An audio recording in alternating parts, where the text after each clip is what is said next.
Hello and welcome back to PYQ pedia. हम लोग एक फ्री कोर्स चला रहे हैं labour laws, labour welfare, industrial relation, social security के लिए। ये अभी जो अपकमिंग एग्जामिनेशन है इन्फोर्समेंट ऑफिसर, अकाउंट ऑफिसर की और असिस्टेंट प्रोविडेंट फंड कमिश्नर की, वहाँ पे आपको ये हेल्प करेगा, है ना। उस एग्जामिनेशन में मोर देन 20+ क्वेश्चन जो है सो इन टॉपिक पे पूछे जाते हैं। मैंने यूपीएससी और भी जो एग्जामिनेशन कराती है जहाँ पे labour laws, labour welfare, industrial relation, social security के क्वेश्चन कराते हैं, जैसे कि labour enforcement officer, assistant labour commissioner, मैंने उनके सारे क्वेश्चंस देखे हैं पिछले 10-20 सालों के। और उसके बाद हमने देखा है कि कौन सी एक्ट है जिस पे ज़्यादा क्वेश्चन पूछे जाते हैं, किस पे कम क्वेश्चन पूछे जाते हैं। हमने उसके अकॉर्डिंग जो है सो एक प्लान बनाया था। उसमें 40 वीडियो की ये सीरीज़ थी और इसमें आज जो है हमारा 14वीं लेक्चर है, 14th लेक्चर है। इससे पहले हमने 13 लेक्चर किए हैं। अगर जो लोग नए हैं उनको मेरी सजेशन है कि फर्स्ट 1 to 13 वीडियो देखिए, फिर 14, क्योंकि बहुत सारी चीज़ें जो पहले मैंने वीडियो में बता दिया है वो मैं बार बार रिपीट नहीं कर रहा हूँ, ठीक है। तो उसमें हम लोगों ने किया है बेसिक कॉन्सेप्ट कुछ पढ़े थे। इनके जो भी टॉपिक्स हैं, लेबर लॉज हैं, लेबर वेलफेयर है, इंडस्ट्रियल रिलेशन, सोशल सिक्योरिटी, इसके बेसिक कॉन्सेप्ट पढ़े थे। बेसिक कॉन्सेप्ट पे क्वेश्चन जो पूछे गए हैं वो भी हमने सॉल्व किया है। इसके बाद हम लोगों ने पेमेंट ऑफ वेजेज किए थे, payment of wages act, minimum wages act, payment of bonus act, equal remuneration act, then फिर कोड ऑन वेजेज भी 2019 में जो आई थी उसको भी हमने देखा।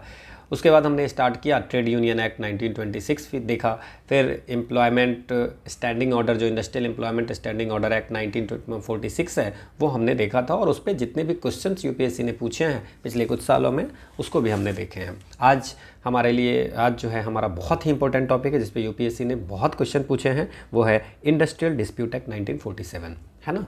तो अब जैसी जितनी जिसकी वेटेज है उसके अकॉर्डिंग जो है सो लेंथ ऑफ वीडियो भी होती है ना। तो इसकी जो थोड़ी सी बड़ी हो सकती है बिकॉज इसमें बहुत सारे सेक्शंस हैं और बहुत सारी चीज़ें हैं जो मैं आपको बताऊंगा।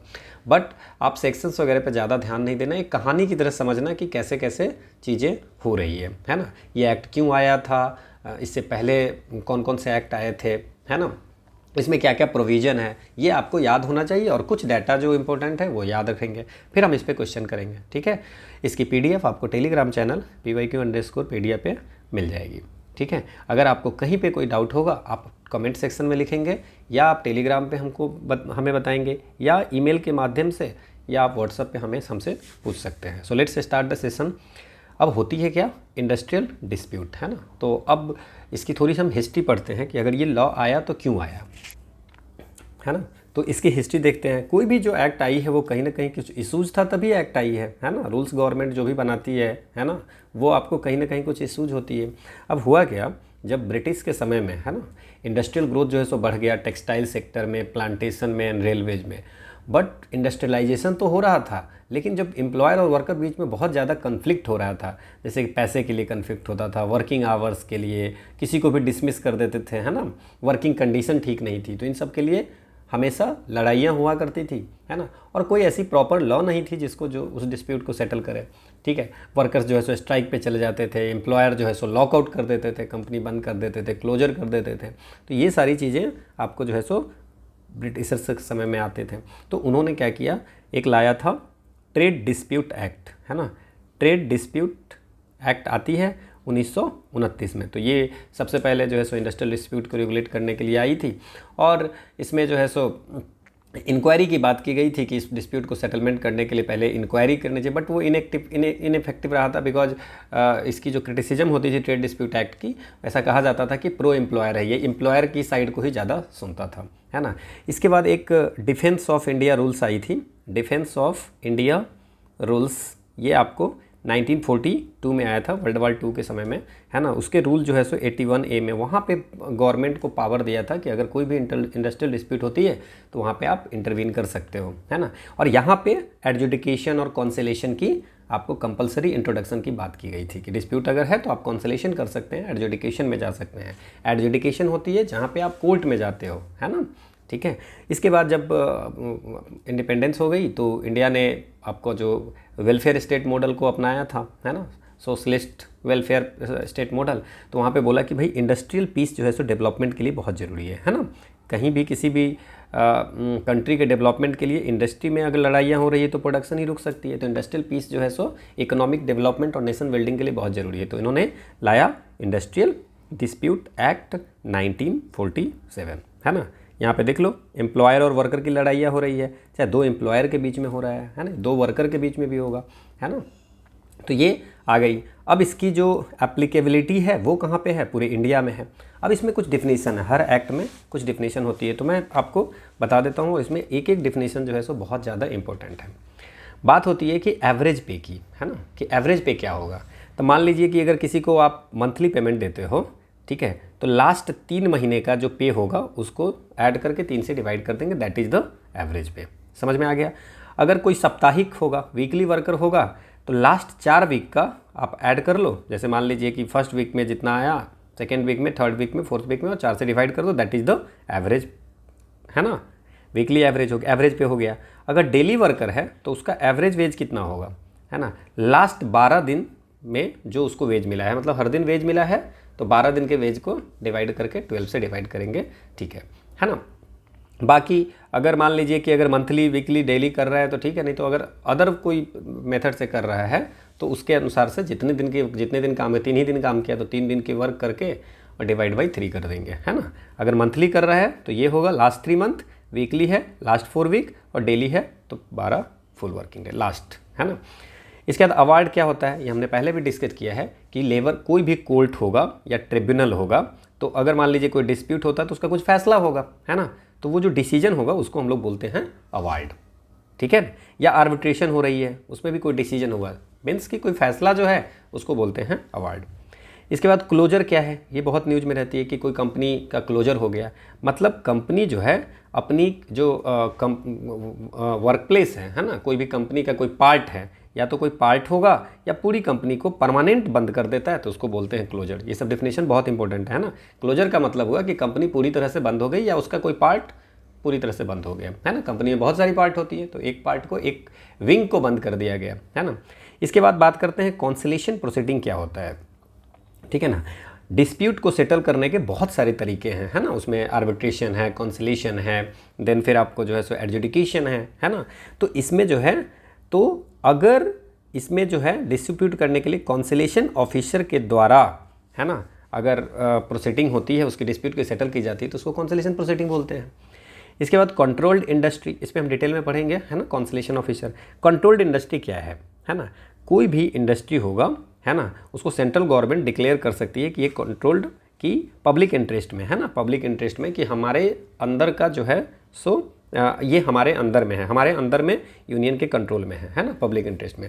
जैसे मान लीजिए कि ओपन है ना, सारी कोई भी कंपनी खोल सकता है। अगर हमें लग रहा है कि पब्लिक इंटरेस्ट में ये पब्लिक के लिए इंपॉर्टेंट है, तो उसको हम लोग ये गवर्नमेंट जो है सो डिसीजन दे सकती है ना, डिक्लेयर कर सकती है कि ये इंडस्ट्री जो है सो कंट्रोल्ड इंडस्ट्री है। सिंपल सा था, ठीक है। अब डिफिनीशन से अगर बात करते हैं, जैसे स्ट्राइक क्या होता है, व्हाट इज स्ट्राइक, तो सेक्शन 2Q जो है ना, सेक्शन 2Q में स्ट्राइक को डिफाइन किया गया हुआ है कि इसमें याद रखना है स्टॉपिंग द वर्क, है ना, वर्क खत्म हो गया, वर्क बंद करना इज स्ट्राइक। अगर गो स्लो कर रहे हैं तो वो हम लोग को इंडस्ट्रियल डिस्प्यूट एक्ट के तहत स्ट्राइक नहीं है।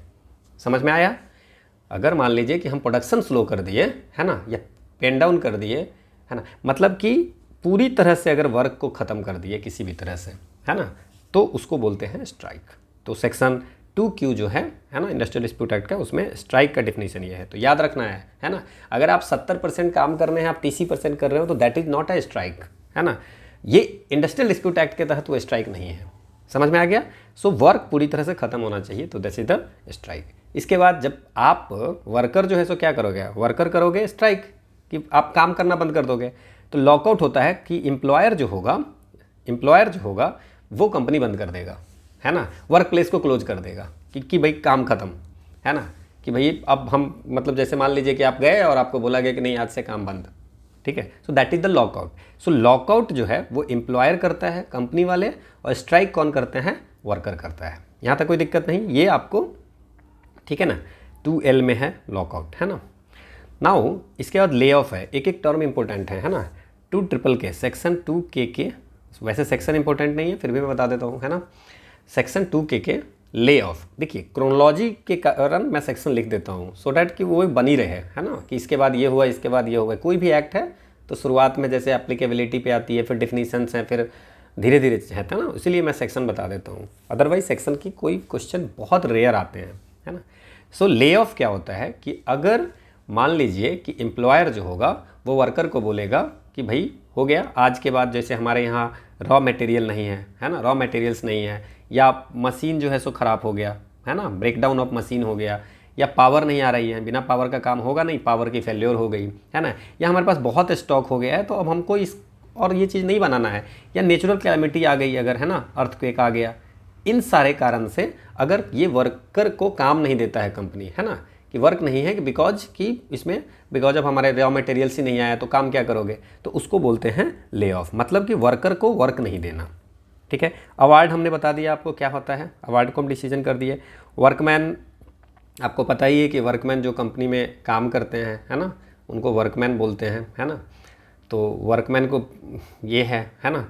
देन आपको public utility service, public utility service में वो सारी सर्विसेज आती हैं जैसे रेलवे हो गया, दिस विच इज़ इसेंशियल है ना, इसेंशियल सर्विस जो होगा वो आपको पब्लिक यूटिलिटी सर्विस में आ जाएगा। सेक्शन 2N में पब्लिक यूटिलिटी सर्विस को डिफाइन किया गया, जैसे रेलवे हो गया, एयर ट्रांसपोर्ट हो गया, पोर्ट्स हो गया, डिफेंस रिलेटेड कोई इंडस्ट्रीज है, टेलीग्राफ है ना, टेलीफोन सर्विस है, इलेक्ट्रिसिटी, वाटर है ना, वाटर कोई सप्लाई कर रहा है, इलेक्ट्रिसिटी सप्लाई कर रहा है ना, तो ये सब जितने भी होगा, या गवर्नमेंट अगर कोई पब्लिक इंटरेस्ट में डिक्लेयर करेगा कि this is the public utility service तो ठीक है ना, तो ये सब हो गए public utility service which is essential for public है ना। ठीक है, तो ये सारी डेफिनेशन हम लोग जो है सो पढ़ेंगे। नाउ इसमें बाकी जो कुछ बचे हैं वो मैं बता देता हूँ है ना। जैसे आपको इंडस्ट्री का मतलब क्या होता है, इंडस्ट्री का जो मतलब होता है 2J में इंडस्ट्री को डिफाइन किया गया है, और इसमें बहुत सारे सुप्रीम कोर्ट में केस हुई है ना, केसेज हुई है high court and supreme court में कि किसको इंडस्ट्री बोलेंगे और किसको इंडस्ट्री नहीं बोलेंगे। ठीक है, तो इसमें है कि अगर कोई भी बिजनेस हो रहा है, कोई काम हो रहा है, कोई सर्विस हो रहा है एम्प्लॉयर्स के द्वारा है ना, अब इसमें कोई भी तरह की हो सकती है, हैंडीक्राफ्ट की या मैन्युफैक्चरिंग की सर्विस हो या कोई भी ऑक्यूपेशन होगी, तो वो उसको हम लोग बोलते हैं इंडस्ट्री।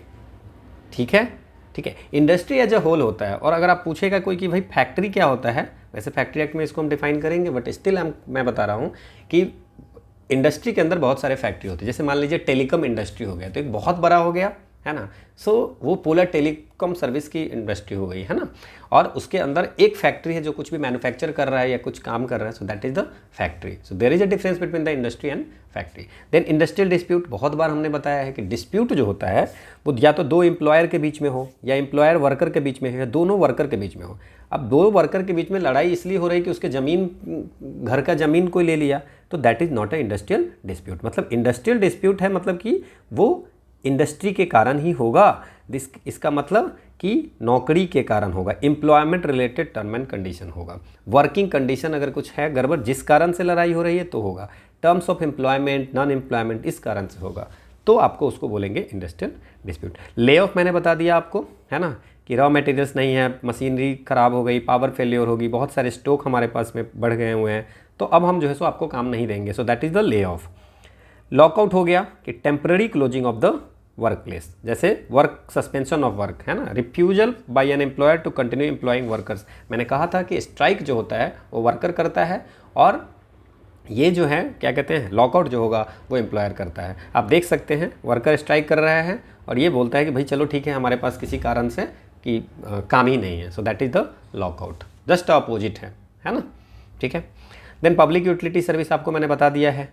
फिर एक ना स्ट्राइक का भी डिफिनीशन मैंने आपको बता दिया है कि स्टॉपिंग वर्क है ना, रिफ्यूजिंग टू वर्क। ठीक है, इसके बाद एक रिट्रेंचमेंट है जो बहुत इंपॉर्टेंट है, सेक्शन 2O में रिट्रेंचमेंट की बात किया गया है। ये है वर्कर का टर्मिनेशन, ठीक है ना, और वर्कर का टर्मिनेशन, आपने किसी को नौकरी से हटा दिया है ना, सो that is the termination of a worker. ठीक है, किसने किया, एम्प्लॉयर ने किया, उसको बोलेंगे रिट्रेंचमेंट। लेकिन अगर मान लीजिए कि अगर वो वॉलंटरी रिटायरमेंट, वो चाह करके बोलता है नहीं मुझे VRS चाहिए, वॉलंटरी रिटायरमेंट चाहिए, अब हम काम नहीं करेंगे, तो उसको हम रिट्रेंचमेंट नहीं बोलेंगे है ना। या वो रिटायर हो गया तो उसको नहीं बोलेंगे। या सुपर एनुएशन, मतलब उसके एज, सुपर एनुएशन मतलब क्या हो गया, रिटायरमेंट ऑन सुपर एनुएशन, इसका क्या मतलब हुआ कि 60 वर्ष तक की आपको सर्विस है, 60 वर्ष हो गए तो आपको बाय डिफॉल्ट रिटायरमेंट हो गई है ना। सुपर एनुएशन का मतलब कंप्लीशन ऑफ द एज है ना, जितना जरूरत है उतना, 65 ईयर्स 62 ईयर्स अगर हाईकोर्ट के जज का पूरा हो गया तो दैट इज द सुपर एनुएशन है ना। तो रिटायरमेंट अगर हो गया तो उसमें अगर, तो वो हम नहीं बोलेंगे टर्मिनेशन है ना। अगर कोई कॉन्ट्रैक्ट है है ना, कॉन्ट्रैक्ट टर्म्स हैं, जैसे कि कॉन्ट्रैक्ट बना है कि हम 2 साल के लिए है, तब आप अगर हट गए तो उसको रिट्रेंचमेंट नहीं बोलेंगे, बिकॉज जब आप ज्वाइन किए थे तो उस समय आपने कॉन्ट्रैक्ट साइन किया था कि 2 साल तक का ही है ना, ठीक है ना। अगर आपकी खराब हेल्थ रहती है जिस कारण से आपको अगर हटाया जाता है तो उसको भी हम टर्मिनेशन रिट्रेंचमेंट नहीं बोलेंगे, बिकॉज रिट्रेंचमेंट इलीगल हो जाती है। अच्छा, इसके बाद वर्कमैन का डिफिनीशन मैंने वहाँ पे डिसाइड नहीं बताया था कि हर वो पर्सन है ना, अप्रेंटिस में जो लोग काम करते हैं वो भी हो गया, जो मैनुअल वर्क करता हो। इस पर भी बहुत केस हुआ है कि वर्कमैन किसको बोलेंगे, है ना, इस पर कोर्ट में बहुत केसेज हुई हैं, वो डिफरेंट हम केसेज बाद में देखेंगे, है ना। मैनुअल वर्क करता हो या टेक्निकल वर्क करना हो या clerical, skilled, unskilled, operational, supervisory work करता हो। बट इसमें क्या है कि सुपरवाइजरी वर्क अगर 10,000 पर महीने से ज़्यादा का करता है ना, अगर मैनेजरियल वर्क कर रहा है और 10,000 से ज़्यादा का कर रहे हैं तो उसको हम लोग वर्कमैन नहीं मानेंगे। इसको जो है सो अभी जो इंडस्ट्रियल कोड आया है उसमें इसको बढ़ा करके 18,000 कर दिया गया है, ठीक है। इस पर क्वेश्चन भी आया हुआ है ना। अगर आर्म फोर्स का कोई है, पुलिस है, प्रिजन स्टाफ है, तो इसको हम लोग वर्कमैन नहीं मानेंगे। कोई भी मैनेजरियल एडमिनिस्ट्रेटिव स्टाफ होगा तो उसको भी नहीं मानेंगे, और 10,000 से ज़्यादा सैलरी कमा रहा होगा तो उसको भी हम लोग, सुपरवाइजर जो 10,000 से ज़्यादा कमा रहा होगा तो उसको भी हम, मैनेजरियल वर्क कर रहा है 10,000 से ज़्यादा कमा रहा है तो उसको हम लोग वर्कमैन नहीं मानेंगे, ठीक है। अब वर्कमैन के डिफिनीशन में एक चीज़ और याद रखना है, अगर किसी भी वर्कमैन में, जैसे मान लीजिए कि कोई कह रहा है कि कोई वर्कमैन कंप्लेन कर सकता है ना, तो वर्कमैन में जिसको आप डिसमिस कर दिए हो ना, अगर कोई एम्प्लॉयर ने किसी पर्सन को डिसमिस कर दिया तो वो भी वर्कमैन के डिफिनीशन में आ गया, या उसको हटा दिया, रिट्रेंच कर दिया, है ना, ठीक है। तो अगर ये सब जितनी भी है अगर ऐसा भी कर दिया है सो दैट इज नॉट, ये भी हम लोग वर्कमैन में होगा। जैसे बोल रहे हैं कि वर्कमैन कंप्लेन कर सकता है कोर्ट में, तो इसमें वर्कमैन में जिसको डिसमिस कर दिया वो भी तो वर्कमैन ही है ना, ठीक है। रिटेंच कर दिए तो वो भी तो कंप्लेन कर सकता है, वो वर्कमैन में, तो ये वर्कमैन के डिफिनीशन में ये आएगा।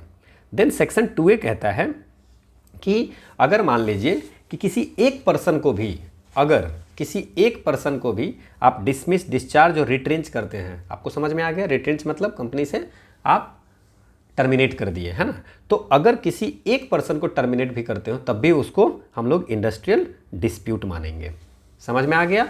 अगर मान लीजिए उसमें यूनियन है या और वर्कर्स हैं कि नहीं, मान लीजिए कि ज़्यादा लोगों को करता है तब भी, बट एक पर्सन को भी अगर आपको डिस्चार्ज करते हैं, रिट्रेंच करते हैं, टर्मिनेट करते हैं, हटाते हैं, तो उसको हम लोग मानेंगे इंडस्ट्रियल डिस्प्यूट।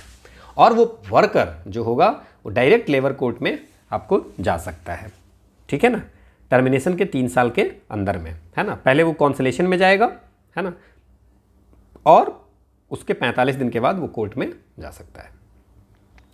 नो कॉन्सलेशन, 2 लोग लड़ाई कर रहा है ना, तो एक पर्सन है जो बोलता है कि चलो एक ये जो हो गया मतलब कि एम्पायर टाइप का हो गया, इसके डिसीजन नहीं होते हैं। अपना समझ लीजिए कॉन्सलेशन क्या होता है, इसके डिसीजन नहीं होते हैं, है ना, और ये दोनों लड़ाई कर रहा है, तो एक पर्सन होगा जिसको कॉन्सलेशन ऑफिसर बोलेंगे। ये बोलते हैं कि चलो हम मेडिएट करते हैं, मेडिएशन है ना, ये दोनों अपने अपने टर्म कंडीशन चीज़ें बात करेंगे और दोनों मिल करके म्यूचुअल फैसला लेंगे।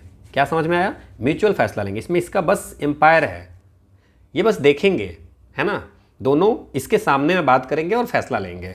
इसमें इसका बस इतना ही रोल है फॉर एट अ मीडिएटर। तो हम लोगों का कहना है कि कोई भी अगर डिस्प्यूट है तो कोर्ट में नहीं जाना है, सबसे पहले क्या करना है, आपको कॉन्सलेशन करने की कोशिश करनी चाहिए, ठीक है ना, मेडिएशन कीजिए ना, है ना। तो इसके लिए गवर्नमेंट जो है सो अपॉइंट करती है कॉन्सलेशन ऑफिसर, ठीक है। तो बस ये मेडिएटर की काम करते हैं, है ना। अब हर इंडस्ट्री के लिए गवर्नमेंट कर सकती है, लिमिटेड टाइम के लिए भी कर सकती है, ये सारी चीज़ें होती है। तो समझ में आ गया। कॉन्सलेशन में क्या होता है कि एक आपको एम्पायर होते हैं जो दोनों का कॉन्सलेशन ऑफिसर होते हैं, जो दोनों ये दोनों खुद अपनी टर्म एंड कंडीशन बनाते हैं और उस पर साइन करते हैं। समझ में आ गया। ये बस एक तरह से आपको एम्पायर रहते हैं, वो देखते हैं, बस फैसला नहीं लेते हैं। भी अगर आर्बिट्रेशन हो जाएगा तो यहाँ पे आर्बिट्रेटर एक होता है, आर्बिट्रेटर होगा और वो आर्बिट्रेटर क्या करेगा, ये दोनों अपना अपना बात रखेगा और फैसला लेगा। सो आर्बिट्रेटर जो देते हैं उसका डिसीजन देते हैं, है ना। एडजुडिकेशन में क्या हो गया, 2 लड़ाई कर रहे हैं वर्कमैन और एम्प्लॉयर, तो उसमें कोर्ट जो है सो फैसला देगा। सो that is the arbitration, that is the adjudication. Adjudication मतलब मामला कोर्ट में चला गया। आर्बिट्रेशन में एक होते हैं आर्बिट्रेटर, वो दोनों का सुन करके फैसला देते हैं। सो दैट इज द आर्बिट्रेशन, है ना। ये सब डिस्प्यूट को सेटल करने के तरीके हैं। और कॉन्सलेशन में क्या होता है, ये बस देखते हैं, दोनों को एक मेज पे लाते हैं और मेडिएट करते हैं, दोनों निगोशिएट करते हैं और निगोशिएट करके फैसला लाते हैं। ठीक है, अब इसमें जो है सो जो हमारे एक्ट है उसमें बहुत सारी चीज़ें दी गई है कि डिस्प्यूट जो है सो कोर्ट में ना जाए। अगर हर छोटी छोटी डिस्प्यूट अगर कोर्ट में चली जाएगी तो कोर्ट में बहुत सारे केसेस हो जाएंगे। तो इसके लिए हमने कहा कि सेक्शन 3 में बताया गया कि एक बनाई जाएगी वर्क्स कमेटी, है ना। हर वो इस्टेब्लिशमेंट जहाँ 100 या 100 से अधिक वर्कर पिछले 12 महीने में काम किए हैं, ठीक है ना, तो वहाँ पर बनानी है वर्क कमेटी। अब वर्क कमेटी है, उसमें एम्प्लॉयर के साइड के भी लोग रहेंगे और वर्कर के साइड पे लोग रहेंगे, लेकिन ध्यान रखना है दोनों के इक्वल हो सकते हैं, है ना। ठीक है, या वर्कर के ज़्यादा हो एम्प्लॉयर के कम हो, ये हो सकते हैं, बट कभी ऐसा नहीं हुआ कि एम्प्लॉयर के साइड के उसमें वर्क कमेटी में ज़्यादा होंगे। ठीक है, ठीक है। So workers representative must be equal to और more than the employers representative, मतलब दोनों एम्प्लॉयर के साइड के लोग भी होंगे और उस कमेटी में वर्कर भी होंगे, तो या तो दोनों के बराबर होंगे या वर्कर के ज़्यादा हो सकते हैं। ठीक है, समझ में आ गया। और ट्रेड यूनियन अगर रहेगा तो उसे कंसल्ट करके लोग को रखेंगे, अगर ट्रेड यूनियन है तो। अब इससे क्या हो जाएगा, जैसे मान लीजिए कि कोई भी इशूज होगी डे टू डे, तो वर्क्स कमेटी क्या करेगी, उसको आपको दोनों बात करके, क्योंकि दोनों के अपने मेंबर हैं, ये भी एम्प्लॉयर अपना प्रॉब्लम बताएगा, वर्कर्स अपने प्रॉब्लम बताएंगे, और दोनों डिस्कस करके प्रोसेस सॉल्व कर देगा। तो जितनी भी चीज़ें मैं बता रहा हूँ वो सब डिस्प्यूट को सॉल्व करने के लिए, डे टू डे इशूज है उसको डिस्कशन के थ्रू सॉल्व करने के लिए वर्कर्स कमेटी, है ना। याद क्या रखेंगे, 100 या 100 से अधिक वर्कर होगा, वहाँ पे बनेंगे वर्क्स कमेटी, उसमें एम्प्लॉयर के भी लोग होंगे, वर्कर्स के भी होंगे। एम्प्लॉयर वर्कर्स के बराबर हो सकते हैं, वर्कर्स के ज़्यादा हो सकते हैं, बट एम्प्लॉयर के कभी ज़्यादा नहीं होगा, क्योंकि एम्प्लॉयर के अगर ज़्यादा होंगे तो एम्प्लॉयर हावी रहेगा, जो कि हमारा मोटिव है ही नहीं इंडस्ट्रियल डिस्प्यूट एक्ट में, है ना। वर्कर्स के हम लोग को देखने हैं मेनली, है ना। नाउ कॉन्सलेशन ऑफिसर क्या होता है, अब गवर्नमेंट मैंने आपको बताया कि अपॉइंट करेंगे कॉन्सलेशन ऑफिसर कि भाई डिस्प्यूट को सेटल करने के लिए वो वर्क करेंगे as a mediator. Employer worker दोनों बैठेंगे और दोनों अपने अपने मुद्दे को रखेंगे और दोनों खुद से अपना फैसला करेंगे। समझ में आ गया। देन बोर्ड ऑफ कॉन्सलेशन, ठीक है। अब गवर्नमेंट, जब भी अप्रोप्रिएट गवर्नमेंट की बात आती है तो सेंट्रल के केस में सेंट्रल गवर्नमेंट, स्टेट के कोर्ट में स्टेट गवर्नमेंट, है ना। तो अप्रोप्रिएट गवर्नमेंट बनाएगी एक बोर्ड ऑफ कॉन्सलेशन, जब भी जरूरत पड़ेगी तो बनाएगी बोर्ड ऑफ कॉन्सलेशन। वहाँ पे एक इंडिपेंडेंट पर्सन होगा जो कि चेयरमैन होगा, और 2 से 4 दूसरे मेंबर होंगे, और जिसमें दोनों साइड ऑफ डिस्प्यूट, है ना, वर्कर वाले भी लोग होंगे और एम्प्लॉयर वाले भी लोग होंगे, है ना। जैसे मान लीजिए 2 मेंबर है तो एक वर्कर के एक एम्प्लॉयर के, ठीक है, समझ में आ गया। अगर मान लीजिए वर्कर्स वाले कहते हैं कि अपना मेंबर्स को नहीं भेजते हैं तो गवर्नमेंट जो है सो वर्कर के साइड को किसी को नॉमिनेट कर सकते हैं, ठीक है। अब इसमें बोर्ड ऑफ कॉन्सलेशन जो होता है उसमें एक चीज़ और आप याद रखिए कि मान लीजिए कि कोई एब्सेंट है, कोई मेंबर, या देखिए यहाँ पे एक चीज़ क्लियर रखिए कि अगर मान लीजिए बोर्ड में चेयरमैन या कोई मेंबर एब्सेंट है, ठीक है ना, तब भी आपको जो है सो फैसला हो सकती है। लेकिन अगर चेयरमैन रिजाइन कर दिया या डेथ हो गई उनकी, उस केस में गवर्नमेंट पहले चेयरमैन को आपको अपॉइंट करेगी, तभी जाकर के बोर्ड काम करेगा। क्लियर, समझ में आ गया। इसके बाद गवर्नमेंट ने कहा कि चलो हम कोर्ट्स ऑफ इंक्वायरी भी बनाएंगे, है ना। कोर्ट्स ऑफ इंक्वायरी बनाएंगे जो इंडस्ट्रियल डिस्प्यूट के जितने भी रिलेटेड होगा, जो भी मैटर होगा उसकी इंक्वायरी होगी, है ना। तो उसमें भी बोला कि एक इंडिपेंडेंट पर्सन या एक से ज़्यादा होगा। अगर एक इंडिपेंडेंट पर्सन होगा तो वही इंक्वायरी करेगा, और एक से ज़्यादा होगा तो उसमें से एक को हम लोग बना देंगे चेयरमैन, ठीक है। फिर से अगेन वही चीज़ है जो यहाँ पे आपने पढ़ा है कि अगर चेयरमैन एब्सेंट होगा, एब्सेंट से दिक्कत नहीं है, लेकिन अगर रिजाइन कर दिया तो पहले नया चेयरमैन अपॉइंट होगा, तभी ये कोर्ट ऑफ इंक्वायरी बैठेगी, ठीक है। अब इसमें क्या करेगा कोर्ट ऑफ इंक्वायरी, नाम से क्लियर है कि ये जो भी डिस्प्यूट होगा उसको सेटल करना इसका काम नहीं है। ये क्या करेगा कि इन्वेस्टिगेशन करेगा और जो भी रिपोर्ट होगा डिस्प्यूट का वो आपको सबमिट करेगा गवर्नमेंट को। क्लियर, ठीक है। तो ये सब तो आपको उपाय हो गया जिसमें कि कोर्ट नहीं जाना है। उसके बाद उपाय है कि भैया अब क्या करेंगे, हम लोग कोर्ट भी जा सकते हैं। तो लेबर कोर्ट की प्रोविज़न है, इंडस्ट्रियल ट्रिब्यूनल की है, नेशनल ट्रिब्यूनल की प्रोविज़न है। 3 तरह की बातें हैं कि वर्कर है, एम्प्लॉयर है, और ये कोर्ट फैसला देगा। Now this is the adjudication. Now government जो होगा, अप्रोप्रिएट गवर्नमेंट जहाँ भी लिखा हुआ है दैट्स मीन, समझ गए आप, सेंट्रल के केस में सेंट्रल गवर्नमेंट, स्टेट के केस में स्टेट गवर्नमेंट। तो ये आपको बनाएगी एक या एक से अधिक लेबर कोर्ट, है ना। ये डिस्प्यूट को डिसाइड करेंगे, है ना। जितनी भी मैटर सेकंड शेड्यूल में लिखी हुई है, तब सेकंड शेड्यूल में जो मैटर लिखे हुए हैं वो विल सी द लास्ट में हम लोग देखेंगे। हमने इस एक्ट के शेड्यूल में कुछ मैटर लिखा है कि कौन से मैटर को लेबर कोर्ट देखेगा, है ना, ठीक है। तो उसमें आपको सेकंड शेड्यूल हम लोग लास्ट में देख लेंगे।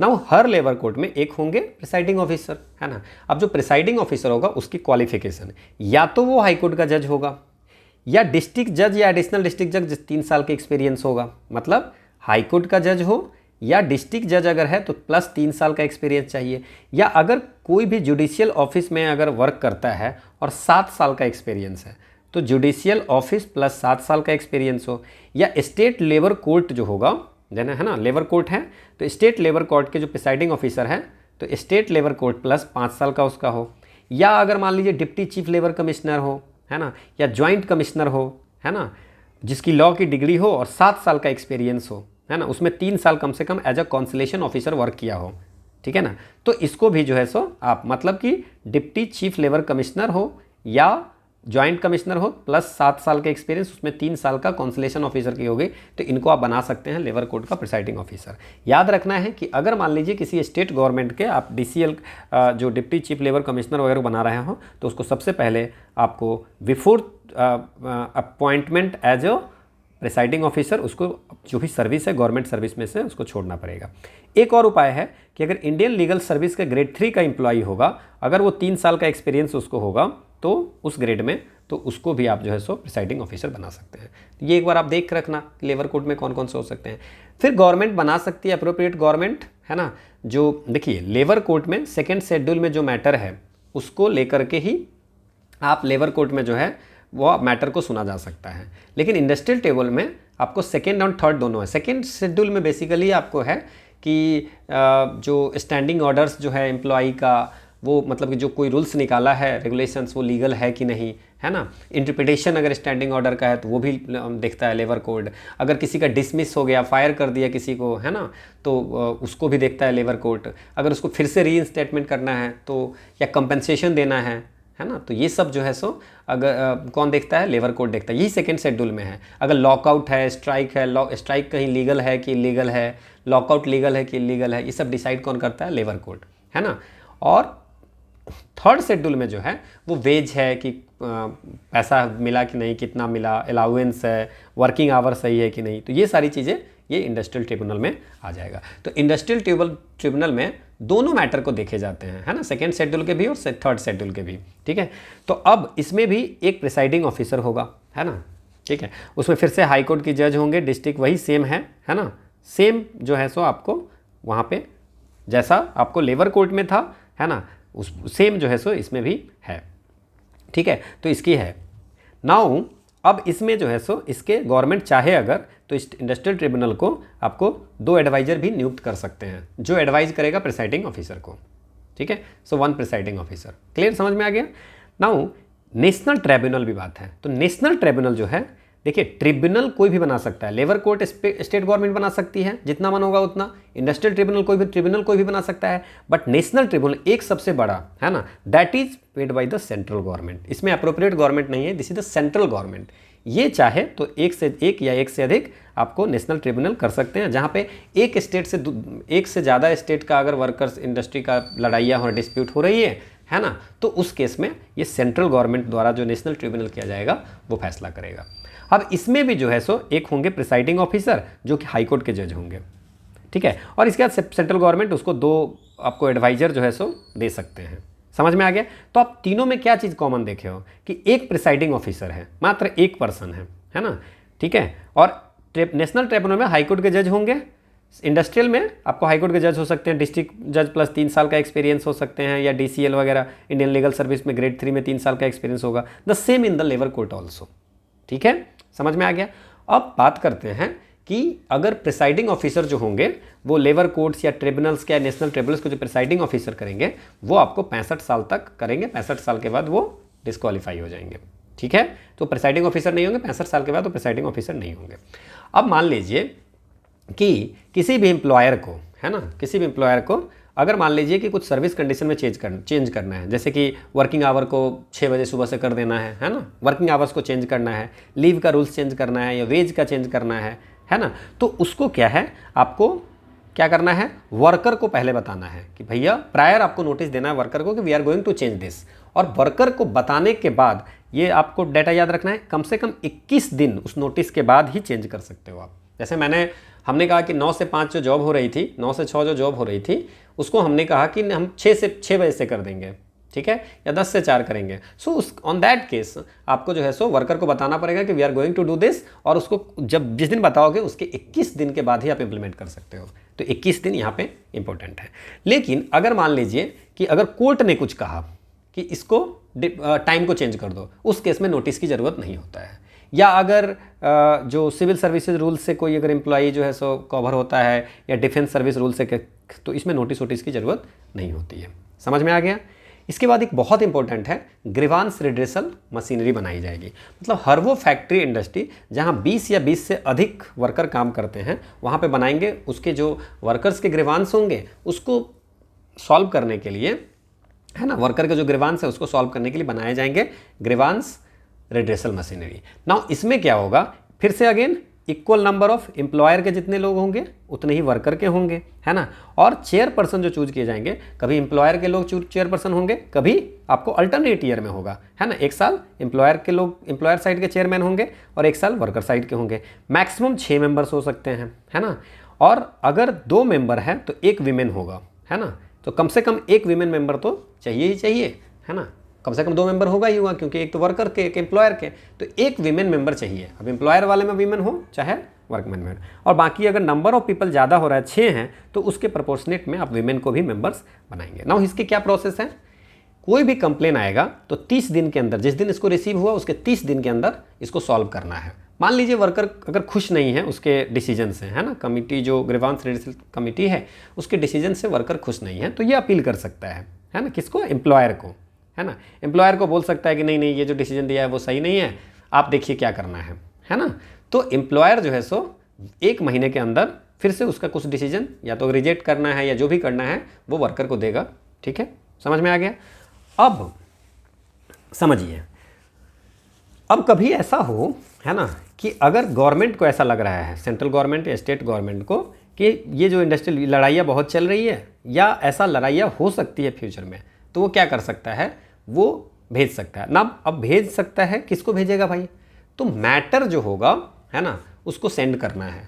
तो अब हमारे पास में तो बोर्ड ऑफ कॉन्सिलेशन भी है, कोर्ट ऑफ इंक्वायरी भी है, लेबर कोर्ट भी है, इंडस्ट्रियल ट्रिब्यूनल है। तो कौन सा मैटर किसको भेजेंगे, तो इसमें लिखा है कि गवर्नमेंट जो है अगर किसी को सेटलमेंट करना होगा तो बोर्ड ऑफ कॉन्सिलेशन के लिए भेजेगा कि भाई देख लो ये दोनों का मैटर है, इसको सेटल कर दो, है ना। अगर कोई इंक्वायरी बिठानी होगी और रिपोर्ट अपन लेना होगा तो उसको कोर्ट ऑफ इंक्वायरी को भेज देगा। अगर मान लीजिए सेकंड शेड्यूल का कोई मैटर होगा तो गवर्नमेंट जो है सो लेबर कोर्ट को भेज देगा कि भैया इस मैटर को देखिए। और अगर थर्ड शेड्यूल के मैटर होंगे, सेकेंड या थर्ड शेड्यूल के, जो वेज वाली होगी, आवर ऑफ वर्क बढ़ा घटा दिए, बोनस हो गया, तो ये जो है सो आपको इंडस्ट्रियल ट्रिब्यूनल को भेज देगा, ठीक है ना। अब मान लीजिए कि इसमें एक स्पेशल केस भी है कि अगर मान लीजिए मैटर थर्ड शेड्यूल का है तो हम थर्ड शेड्यूल का है तो किसको भेजेंगे, इंडस्ट्रियल ट्रिब्यूनल का। लेकिन अगर 100 से कम वर्कर अगर अफेक्टेड हो रहा है तो हम उसको लेबर कोर्ट को भी भेज सकते हैं, ट्रिब्यूनल को नहीं भेज करके लेबर कोर्ट को भेज देंगे। समझ में क्या। अगर पब्लिक यूटिलिटी सर्विस वाली कोई काम है ना, रेलवे, इलेक्ट्रिसिटी, वाटर सप्लाई, है ना, तो गवर्नमेंट जो है ना, गवर्नमेंट जो है सो इसको जो है सो पक्का ही पक्का किसी न किसी को रेफर करेगा कोर्ट को, ठीक है, क्लियर, समझ में आ गया।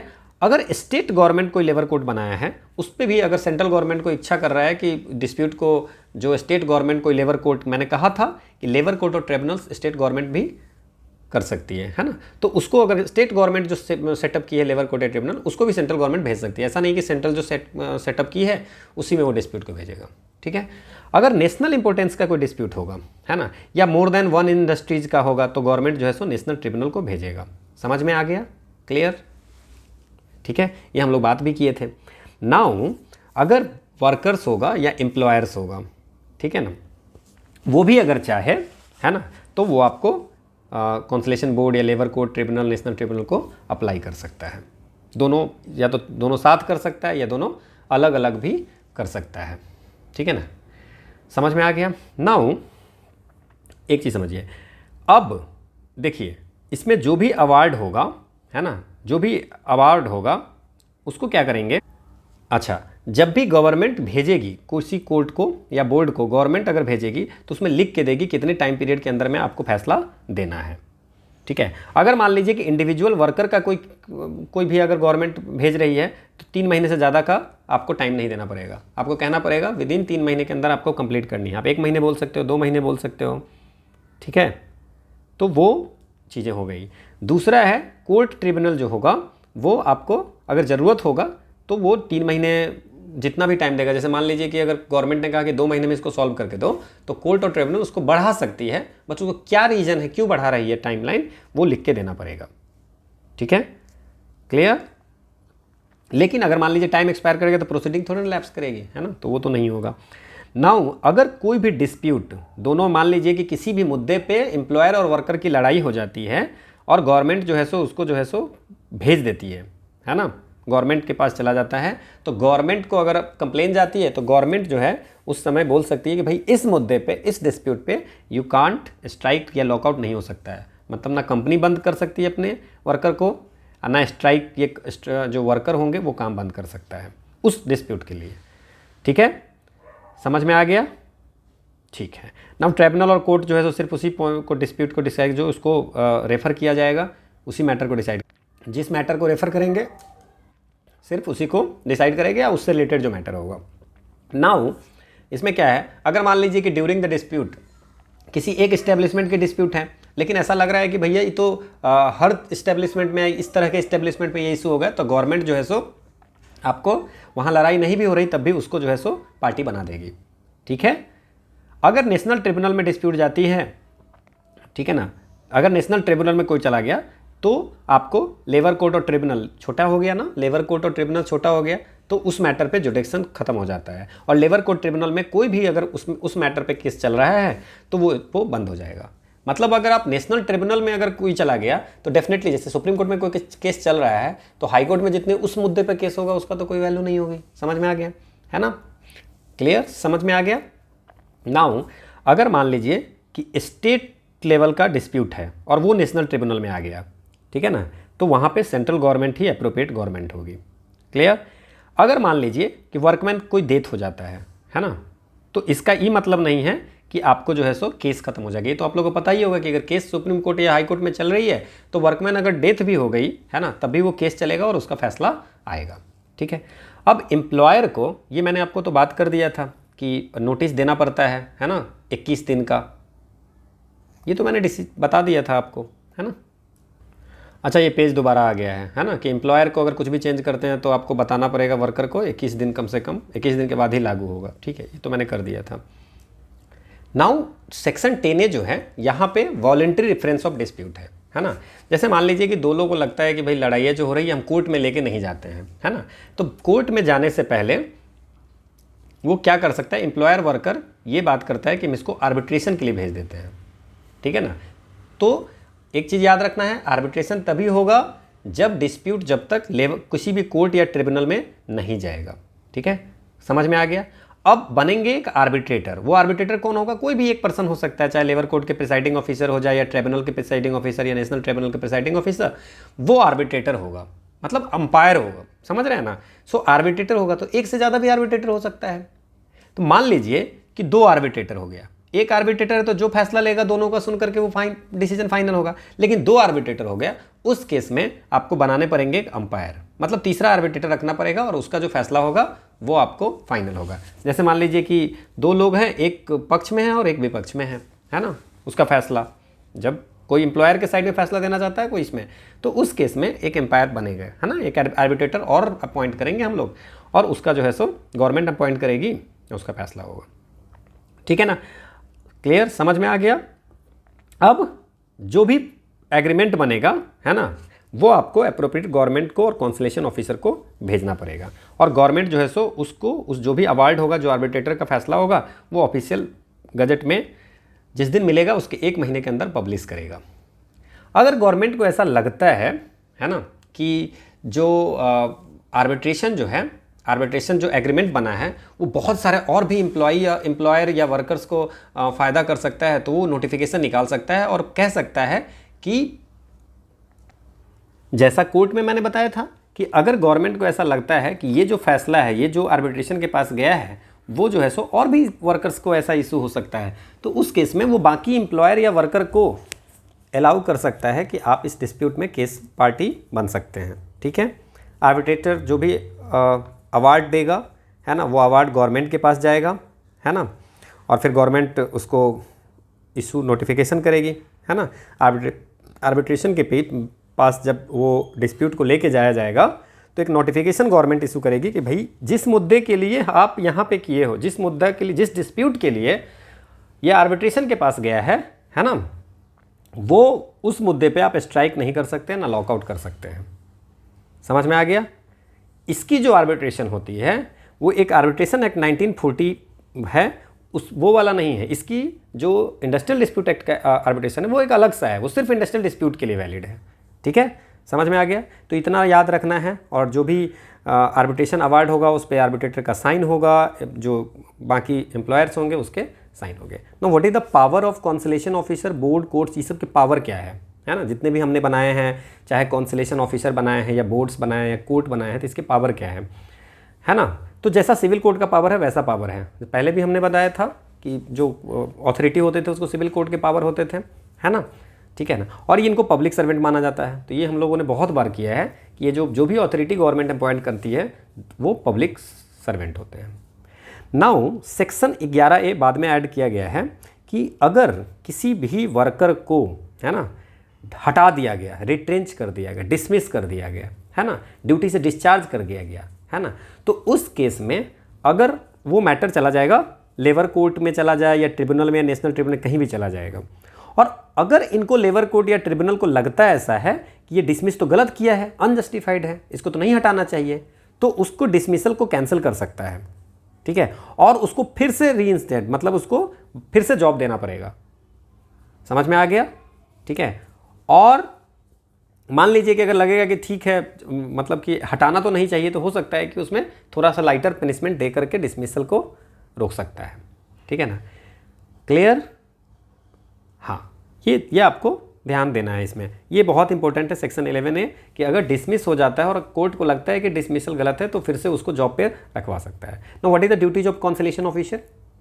मैंने आपको बताया था कि कॉन्सलेशन ऑफिसर मीडिएटर की तरह काम करता है वर्कर और एम्प्लॉयर के बीच में, ठीक है, और वो गवर्नमेंट को रिपोर्ट, है ना, जिस दिन कॉन्सलेशन होगा उसके 14 दिन के अंदर में उसको रिपोर्ट देनी होती है, ठीक है।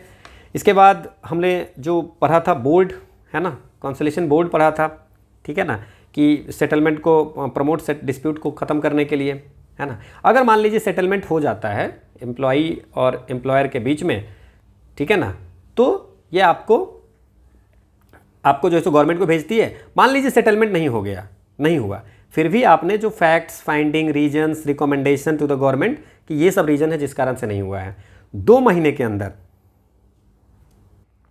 जिस दिन गवर्नमेंट बोर्ड को भेजती है कि ये डिस्प्यूट है, इस पे सेटलमेंट का देखिए कैसे क्या हो सकता है, उसके 2 महीने के अंदर उसको रीजन भेजना पड़ता है गवर्नमेंट को। अगर एग्रीमेंट हो गया, सेटल हो गया, तो वो एग्रीमेंट गवर्नमेंट को भेज देंगे। अगर सेटल नहीं हुआ तो क्या रीजन है, क्या फैक्ट्स में क्या फाइंडिंग्स हैं, क्यों नहीं हुआ, ये सारी चीज़ें लिख करके जिस दिन डिस्प्यूट भेजा जाता है उसके 2 महीने के अंदर भेजा जाता है। फिर कोर्ट ऑफ इंक्वायरी का क्या हो गया, 6 महीने के अंदर, है ना, जब इंक्वायरी स्टार्ट होता है उसका 6 महीने के अंदर रिपोर्ट गवर्नमेंट को सेंड करने पड़ते हैं। सो इसमें 14 दिन के अंदर, इसमें 2 महीने के अंदर, इसमें 6 महीने के अंदर, ठीक है। और लेबर कोर्ट ट्रिब्यूनल और नेशनल ट्रिब्यूनल के पास जब कोई डिस्प्यूट जाता है, ठीक है ना, तो जितनी जल्दी हो सके उतना करना है, ठीक है ना। और गवर्नमेंट के ऑर्डर में जो भी टाइमलाइन होगा उसमें जो है सो फिक्स करके, और ये भी गवर्नमेंट को देंगे। मतलब समझ में आया, labour court tribunal, national tribunal के लिए कोई ऐसा फिक्स नहीं है, गवर्नमेंट जो ऑर्डर में लिख के देगा वो, बट कॉन्सलेशन ऑफिसर के लिए 14 दिन के अंदर, duty board of constellation board के लिए 2 महीने के अंदर, और कोर्ट ऑफ इंक्वायरी को 6 महीने के अंदर। याद रखेंगे। नाउ गवर्नमेंट को जैसे ही वो मिलेगा, है ना, जैसे मान लीजिए कि सेटलमेंट नहीं हुआ वो भी रिपोर्ट मिलेगा, या कोई अगर फैसला हो गया वो भी हो गया, तो जिस दिन उसको मिलेगा उसके 30 दिन के अंदर उसको पब्लिश करना है, ठीक है। और एक बार पब्लिश हो गया तो वो अवार्ड हो गया फाइनल, और किसी कोर्ट में चैलेंज नहीं हो सकता है, ठीक है। जब पब्लिश होने के 30 दिन के अंदर पब्लिश करने हैं, और पब्लिश होने के 30 दिन के बाद वो जो है सो अवार्ड जो भी होगा, या आर्बिट्रेशन अवार्ड हो या कोर्ट का अवार्ड होगा, वो इन्फोर्सेबल हो जाता है। गवर्नमेंट को अगर ऐसा लगता है कि नहीं, ये जो फैसला हुआ है, जो भी फैसला कोर्ट ने दिया है ना, वो अगर, या उसके कोई पार्ट वो हमारी सोशल जस्टिस के खिलाफ है, उस केस में गवर्नमेंट जो होता है 90 दिन के अंदर, है ना, उसको मॉडिफाई कर सकती है, और मॉडिफाई करके या रिजेक्ट करके अगर सेंट्रल गवर्नमेंट है तो पार्लियामेंट में लेके जाएंगे कि भैया इनके अवार्ड को हमने मॉडिफाई किया है। स्टेट गवर्नमेंट होगा तो स्टेट लेजिस्लेचर में जाएंगे।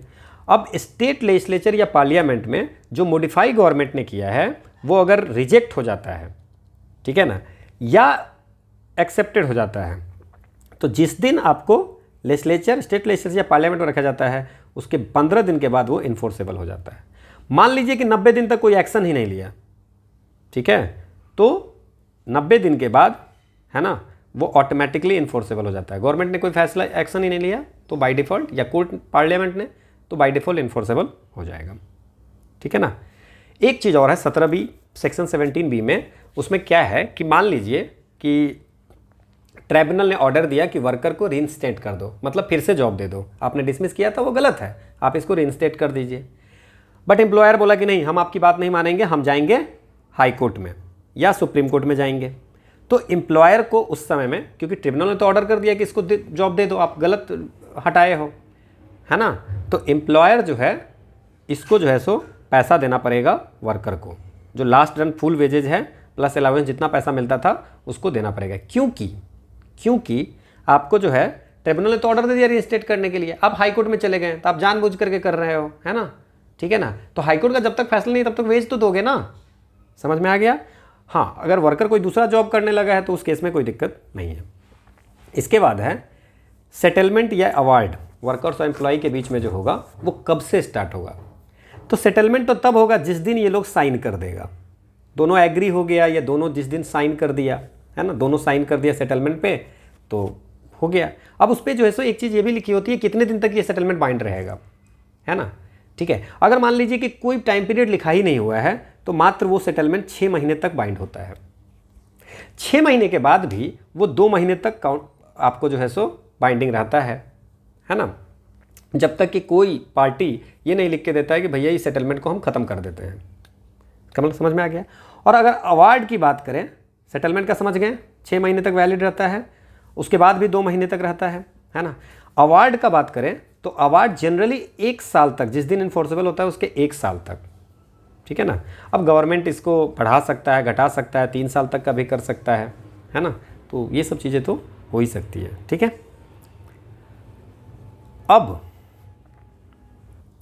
बात करते हैं कि कब हम मानेंगे कि कंक्लूड हो गया कोई भी प्रोसीडिंग। जैसे कॉन्सिलेशन प्रोसीडिंग जो है, जब उस बोर्ड के पास में डिस्प्यूट दिया जाएगा, जैसे आज के दिन आपको भेजा गया कि भैया इसको देखना है, तो उस दिन कॉन्सिलेशन प्रोसीडिंग उसको स्टार्ट मानेंगे। और एंड मानेंगे कब, जब सेटलमेंट साइन हो जाए, है ना। या अगर सेटलमेंट साइन नहीं हुआ तो जो कॉन्सिलेशन ऑफिसर होगा या कॉन्सिलेशन बोर्ड होगा, है ना, वो बोर्ड में ज़्यादा मेंबर हो गए हैं, है ना, कॉन्सिलेशन ऑफिसर एक होगा, समझ में आया ना। तो दोनों कॉन्सिलेशन बोर्ड या कॉन्सिलेशन ऑफिसर वही ये काम वही करते हैं मीडिएशन वाले, है ना। तो उस केस में अगर सेटलमेंट नहीं हुआ तब भी रिपोर्ट जो है सो अप्रोप्रिएट गवर्नमेंट को जिस दिन भेज देंगे उस दिन आपको कॉन्सिलेशन एंड हो गया। मतलब स्टार्ट कॉन्सिलेशन प्रोसीडिंग कब होगा, जब बोर्ड को या ऑफिसर को आप डिस्प्यूट दोगे कि भैया इस डिस्प्यूट को आपको सॉल्व करना है, उस दिन स्टार्ट मानेंगे, और एंड होगा जिस दिन या तो सेटलमेंट साइन हो गया, सेटलमेंट अगर साइन नहीं हुआ तो रिपोर्ट जो भी होगा, जो भी फाइंडिंग्स हो गए उस केस के, वो अप्रोप्रिएट गवर्नमेंट के भेजेंगे उस दिन, ठीक है ना, क्लियर। या इन बिटवीन जो डिस्प्यूट होगा वो कोर्ट या ट्रिब्यूनल को भेज देंगे, कॉन्सिलेशन वाले से लेकर के उसको भेज देंगे, ठीक है ना। तो उस केस में भी समझ में आ गया। अब आर्बिट्रेशन और ट्रिब्यूनल का जो सो आर्बिट्रेटर या ट्रिब्यूनल के पास में जाता है वो बिगिन होता है जिस दिन आपको रेफरेंस दिया जाता है गवर्नमेंट के द्वारा, ठीक है, और एंड होता है जिस दिन अवार्ड इन्फोर्सेबल हो जाता है, जिस दिन से। समझ में आ गया, क्लियर। अब बात करते हैं कि स्ट्राइक या लॉकआउट पब्लिक यूटिलिटी सर्विस में प्रोविजन कैसे है। पब्लिक यूटिलिटी सर्विस जो पब्लिक के लिए इसेंशियल है, ट्रांसपोर्ट, वाटर, इलेक्ट्रिसिटी, है ना। यहाँ पे अगर स्ट्राइक करना है तो पहले तो अलाउड नहीं है, ठीक है, पब्लिक यूटिलिटी सर्विस में। पर अगर स्ट्राइक या लॉकआउट करना, मतलब लॉकआउट मतलब lockout by the employer, strike by the worker, तो आपको देने पड़ेंगे, स्ट्राइक या लॉकआउट जिस दिन करना है उससे 6 सप्ताह पहले आपको देने पड़ेंगे नोटिस कि हम स्ट्राइक करने वाले हैं। नोटिस देने के 14 दिन बाद कम से कम, मतलब आपको 14 दिन तक वेट करनी है और तभी जाके स्ट्राइक करेंगे। स्ट्राइक आप नहीं कर सकते। जैसे मान लीजिए आपने लिखा कि 3 अक्टूबर को स्ट्राइक कर रहे हैं, तो आप 2 को नहीं कर सकते हैं। अगर कॉन्सलेशन प्रोसीडिंग चल रहा है उस डिस्प्यूट के कारण, ठीक है ना, तब भी आप स्ट्राइक नहीं कर सकते हैं। कॉन्सलेशन प्रोसीडिंग का रिजल्ट आने के 7 दिन के बाद आप कर सकते हैं, ये इंपॉर्टेंट है। 7 डेज के बाद आप स्ट्राइक कर सकते हैं, ठीक है। अब बाकी इस्टेब्लिशमेंट, पब्लिक यूटिलिटी सर्विस में हो गया, है ना। अगेन आप स्ट्राइक नहीं कर सकते हैं, आपको नोटिस देने पड़ेंगे। अगर मान लीजिए कि कोई केस चल रहा है उसी डिस्प्यूट के बारे में किसी कोर्ट में, तो आप स्ट्राइक या लॉकआउट नहीं कर सकते हो, है ना। मतलब labour court tribunal, national tribunal में चल रहा है, और जब उसका फैसला आ जाएगा ट्रिब्यूनल का, उसके 2 महीने के बाद ही आप लॉकआउट कर सकते हो। अगर आर्बिट्रेशन में जाएगा या तो उसमें भी 2 महीने के बाद, मतलब ट्रिब्यूनल हो जाए या लेबर कोर्ट हो जाए या इंडस्ट्रियल ट्रिब्यूनल हो जाए, नेशनल ट्रिब्यूनल हो जाए, ठीक है, नेशनल ट्रिब्यूनल हो जाए, इसमें जिस दिन इसके जब अगर कोई डिस्प्यूट, जैसे मान लीजिए कि आप लड़ाई कर रहे हो वेज के लिए, अब ये फैसला जो है सो कोर्ट में चला गया या आर्बिट्रेशन के पास चला गया, तो पहले तो उसको फैसला आने दो, फैसला आने के 2 महीने के बाद ही आप कर सकते हो स्ट्राइक या लॉकआउट, है ना। और कॉन्सलेशन प्रोसीडिंग के पास रहेगा अगर, या कॉन्सलेशन बोर्ड के पास में रहेगा, तो जिस दिन वो कंक्लूज हो जाएगा उसके 7 दिन के बाद ही आप स्ट्राइक या लॉकआउट का सोच सकते हो, ठीक है ना। ठीक है, अब स्ट्राइक जो होता है इलीगल भी होता है। जैसे मान लीजिए स्ट्राइक या लॉकआउट बिना नोटिस दिए आप किए हो। सेक्शन 22-23 में क्या लिखा हुआ है, नोटिस देना है ना। 14 दिन का 6 वीक का पहले देना है, फिर 14 दिन का, है ना, फिर 7 दिन कॉन्सलेशन प्रोसीडिंग के बाद देना है, तो नोटिस देना है। तो अगर वो नोटिस बिना दिए हुए स्ट्राइक कर रहे हो तो उसको इलीगल, स्ट्राइक कर रहे हो या लॉकआउट कर रहे हो तो उसको इलीगल बोल देंगे। अब गवर्नमेंट ने बोला कि भाई आप स्ट्राइक नहीं कर सकते हो, फिर भी आप स्ट्राइक करने जा रहे हो, तब भी वो इलीगल हो गया। लेकिन अगर स्ट्राइक या लॉकआउट लीगल कब होगा, है ना, जैसे मान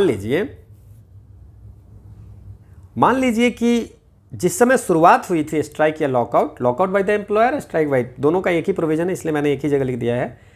स्ट्राइक या लॉकआउट जिस समय प्रोवाइड हुआ है वो तो उस समय तो लीगल था, बट उसके बाद वो जो है सो कोर्ट में चला गया केस, तो इलीगल नहीं हो जाएगा, क्योंकि स्ट्राइक जिस समय हम कर रहे थे उस समय लीगल था, तो कोर्ट में चला भी गया, मतलब कोर्ट में है, उसके बाद कोर्ट में केस जाने के बाद आप स्ट्राइक लॉकआउट नहीं कर सकते हो, बट पहले से अगर चले गए हो तब उसके बाद अगर कोर्ट में जाएगा वो मैटर, तो इलीगल नहीं होगा, ठीक है ना। अगर इलीगल लॉकआउट होता है, मतलब एम्प्लॉयर जो है सो इलीगली बिना नोटिस के बंद कर दिया काम को, और तब लोग स्ट्राइक कर रहा है, तो स्ट्राइक को इलीगल नहीं मानेंगे। या अगर स्ट्राइक इलीगल होगा, है ना, बिना नोटिस दिए हुए आप स्ट्राइक कर दिया, उसके रिस्पॉन्स में कंपनी एम्प्लॉयर ने लॉकआउट कर दिया, तो भी लीगल नहीं होगा। समझ में आया। 25 सेक्शन कहता है provision of financial aid to illegal, जो भी इलीगल स्ट्राइक होगा या इलीगल लॉकआउट होगा, उसको कोई भी पर्सन अगर मान लीजिए सपोर्ट करेगा, उसको पैसा देगा, तो वो जो है सो इलीगल होगा, है ना, पैसे नहीं खर्च करने हैं स्ट्राइक पे। अब कुछ स्पेशल प्रोविजन है ले ऑफ और रिट्रेंचमेंट के बारे में बात करते हैं, ठीक है। सो ले ऑफ और रिट्रेंचमेंट जो है उसके बारे में। नाउ अगर मान लीजिए कि हर वो इंडस्ट्री जहाँ पे 50 से कम वर्कर काम करते हैं, वहाँ पे ये ले ऑफ और रिट्रेंचमेंट वाले जो रूल्स हैं वो काम नहीं करेगा। या कोई सीजनल इंडस्ट्रीज हैं, है ना, जो पर्टिकुलर सीजन में चलता है, या टाइम टू टाइम होता है जिसको इंटरमिटेंट वर्क कहते हैं, है ना, समय समय पे वो वर्क होता है, तो उसमें ले ऑफ और रिट्रेंचमेंट का रूल अप्लाई नहीं होगा। इसके बाद इसमें है कंटिन्यूअस सर्विस। कितने दिन की सर्विस, कंटिन्यूअस सर्विस क्या बोलते हैं, मान लीजिए अगर 1 साल की सर्विस है, तो कम से कम अगर माइन के केस में 190 दिन काम किया होगा तो उसको बोलेंगे कंटिन्यूअस सर्विस, ठीक है। और अदर केस में 240 दिन, पिछले 12 महीने में 240 दिन अदर केस में और 190 दिन माइन के केस में करेंगे तो कंटिन्यूअस सर्विस बोलेंगे। 6 मंथ की बात अगर होगी, ये बहुत जगह आपको कंटिन्यूअस सर्विस मैं बताऊंगा, है ना। माइन के केस में 95 दिन और वैसे केस में 100, बस आधा हो गया, है ना, बाई 2, 6 महीने पे, ठीक है। लास्ट 6 महीने में अगर आप 120 दिन काम करते हैं तो आपको बोलेंगे कि कंटिन्यूअस सर्विस आपने किए हो, ठीक है। तो ये आपको ध्यान रखना है। जब ये जो डे काउंट होगा उसमें अगर आप पेड लीव लिए हो या मैटरनिटी लीव लिए हो या कुछ दिन के लिए ले ऑफ आपको कर दिया गया किसी रीजन से, तो वो सब भी दिन काउंट होगा, ठीक है। मान लेते हैं इफ़ ए वर्कर जो कैजुअल नहीं होंगे और बदली वर्कर ही वो होते हैं, जैसे मान लीजिए कि आज आप काम कर रहे हैं, आज आपका तबीयत ठीक नहीं है, तो आपके बदले में किसी और को कर दिए, है ना, ठीक है, तो मेन वर्कर होगा, उसी का काउंट होगा, है ना। अगर वो 1 साल का कंटिन्यूअस सर्विस करता है, 1 साल का कंटिन्यूअस सर्विस मतलब नॉर्मल केस में 240 दिन कम से कम 1 साल में कर रहा है, या माइन के केस में 190 दिन, और उसको लेड ऑफ कर देते हैं, मतलब कि हटाते हैं कंपनी से, किसी की रॉ मटेरियल नहीं है या कुछ भी ऐसा कारण से ले ऑफ करते हैं, तो उस केस में आपको 50% वेज का प्लस डीए आपको देना पड़ेगा जितना दिन आप ले ऑफ करेंगे। जैसे मान लीजिए हमारे पास जो है सो बहुत स्टॉक हो गया, हम और इसको नहीं करेंगे, है ना, और स्टॉक हमको नहीं चाहिए, तो उस केस में आपको क्या करोगे, 50% आपको वेज प्लस ये देना होगा। ठीक है। अगर 45 दिन से ज़्यादा अगर ले ऑफ करोगे, है ना, तो 45 दिन के बाद आपको जो है सो वो 50% वाला नहीं मिलेगा, मतलब 12 महीने में 45 दिन तक ही आप ले ऑफ कंटिन्यू कर सकते हो। ठीक है ना, 45 दिन के बाद कोई कंपनसेशन नहीं मिलेगा, ये याद रखना है। अगर वर्कर लेड ऑफ होता है, ठीक है ना, फिर भी उसका मतलब उसको काम नहीं करवा रहे हैं, लेकिन उसका मास्टर रोल जो होगा जिसमें वर्कर्स की लिस्ट होती है, लिखी होती है, वो आपको, अगर मान लीजिए जैसे आपके काम नहीं है बट वो ड्यूटी पे जा रहा है, तो उसका अटेंडेंस रजिस्टर होना चाहिए, उसका रजिस्टर बनना चाहिए। ठीक है ना। अब वर्कर जो है, मान लीजिए कि किसी कुछ कंडीशन है जिसमें कि कंपनसेशन की बात जो की है 50% प्लस डीए, वो नहीं भी मिल सकता है। वो केस कौन सा है, मान लीजिए उसको बोले कि चलो देखो अब जो तुम काम कर रहे थे वो तो है नहीं, बट तुमको एक हम ना अल्टरनेट एम्प्लॉयमेंट देते हैं, उसी तरह का काम है ना, सेम एस्टेब्लिशमेंट में ये काम कर लो। ठीक है। या उस इंडस्ट्री से 5 माइल के अंदर में अगर कोई काम हम दे रहे हैं अल्टरनेट में, और अगर वर्कर बोलता नहीं हम नहीं करेंगे, ठीक है, तो उस केस में आपको जो है सो उसको कंपनसेशन नहीं मिलेगा। मतलब कि अगर हम लोग एम्प्लॉयर जो है अगर दे रहा है अल्टरनेट एम्प्लॉयमेंट, सेम टाइप का work, similar kind of work, तो आपको उसको लेना पड़ेगा। ठीक है। अब समझिए, अब रिट्रेंचमेंट के लिए बात करते हैं। रिट्रेंचमेंट मतलब होता है परमानेंटली रिमूव, ले ऑफ का मतलब होता है कि किसी कारण से, है ना, अर्थक्वेक आ गया, मशीन बंद हो गया, पावर फेल्योर हो गई, उस कारण से आप कुछ दिन के लिए हटा रहे हो। रिट्रेंच का मतलब होता है परमानेंटली फेल्योर। अगर कोई वर्कर कम से कम 1 साल का कंटिन्यू ये किया है, कंटिन्यूअस सर्विस किया है, मतलब 240 दिन का वर्क किया होगा अदर केस में, और माइन के केस में 190, है ना, तो वर्कर को आपको रिट्रेंच करने से पहले आपको 1 महीने की नोटिस देना होगा, रीजन के साथ में क्यों रिट्रेंच कर रहे हो। अगर आप नोटिस दे रहे हो तो कम से कम उसको 1 महीने की सैलरी दे दो। नोटिस 1 महीने के नोटिस कि 1 महीना आपको टाइम देते हैं आपको जॉब खोजने के लिए, या बात बराबर ही हो गया, काम नहीं करवाएंगे, 1 महीने का सैलरी दे दिए, है ना। ठीक है। और वर्कर को जितना साल वो कंप्लीट सर्विस किया है उसका 15 दिन का वेज का एवरेज भी पैसा मिलेगा। ठीक है। ठीक है।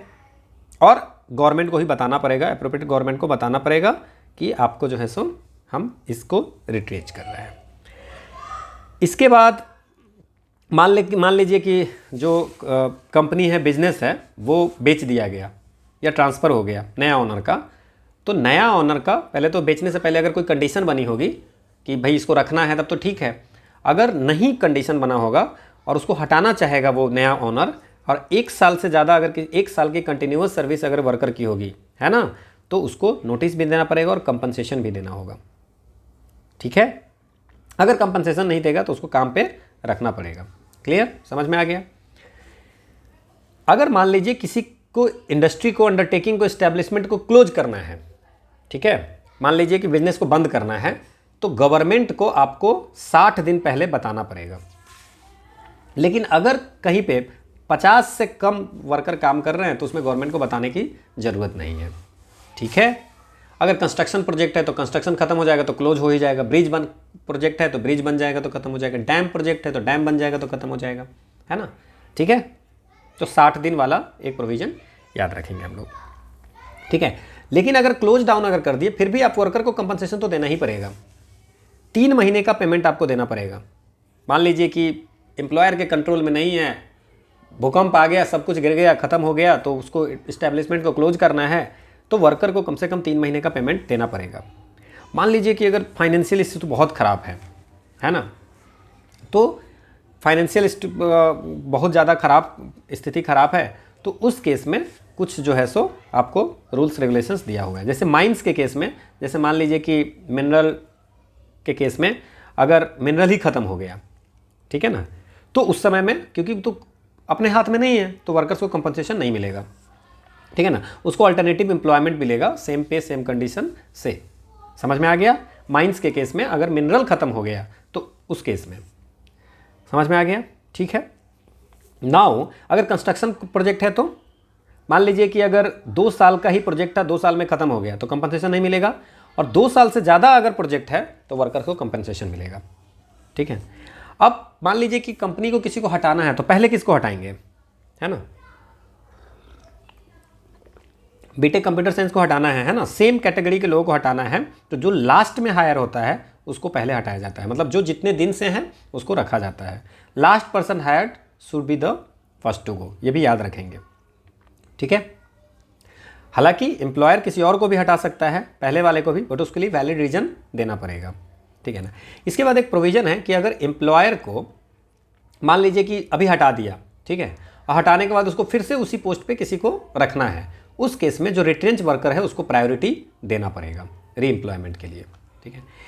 अब कुछ इस्टेब्लिशमेंट के लिए चैप्टर 5 भी बहुत इंपॉर्टेंट है। कुछ जो है उसके लिए स्पेशल प्रोविजन है। कुछ इस्टेब्लिशमेंट के लिए ले ऑफ और रिट्रेंचमेंट और क्लोजर, ये तीनों है ना। क्लोजर में कंपनी बंद, ले ऑफ में टेम्प्रोरी हटा रहे हो, रिट्रेंचमेंट में परमानेंट जो है सो वर्कर को हटा रहे हैं, इसके लिए कुछ प्रोविजन है। ठीक है ना।